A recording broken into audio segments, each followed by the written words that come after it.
But it got to the point where I realized that the backache wasn't there anymore. Hi, my name is Donal Cook. I'm based in Kona, Hawaii, and my story is about healing.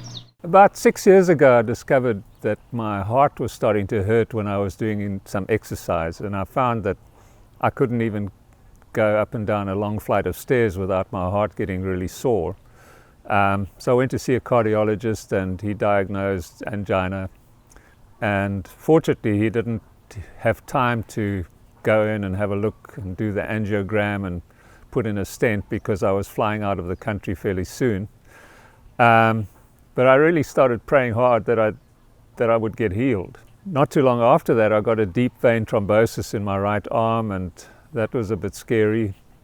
And then about 6 months after that, I put my back out horribly, and I really hurt my back, and I couldn't sleep at night. It was so painful, and I remember lying in bed praying, Lord, heal me, heal me, heal me, and I sensed like what I would have said was the devil saying, well, what if the Lord doesn't heal you? And I thought, well, I'm not even going to consider that. The Lord's going to heal me, and I'm going to be like the persistent widow who will keep on nagging until he answers my prayer.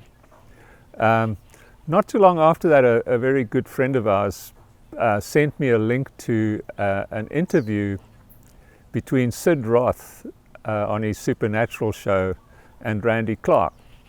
And Randy Clark mentioned how he had been healed from a really bad back situation, and that he was 100% healed.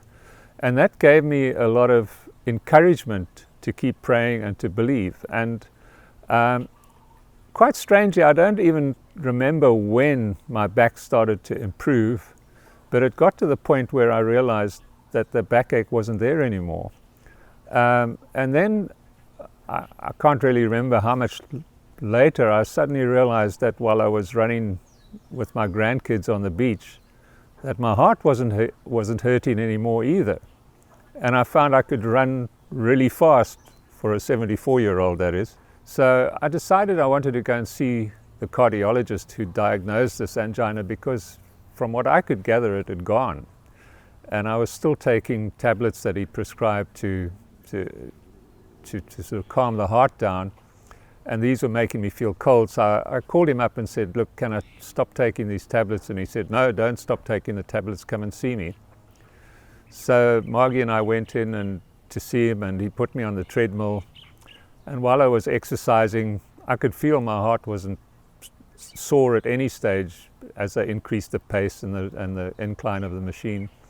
And he came in at one stage and he looked at the computer screen and said, wow, Don, you're looking good. And then after the test, he called us into his office and he said, well, either you never had angina or something miraculous has happened. And we knew something miraculous had happened.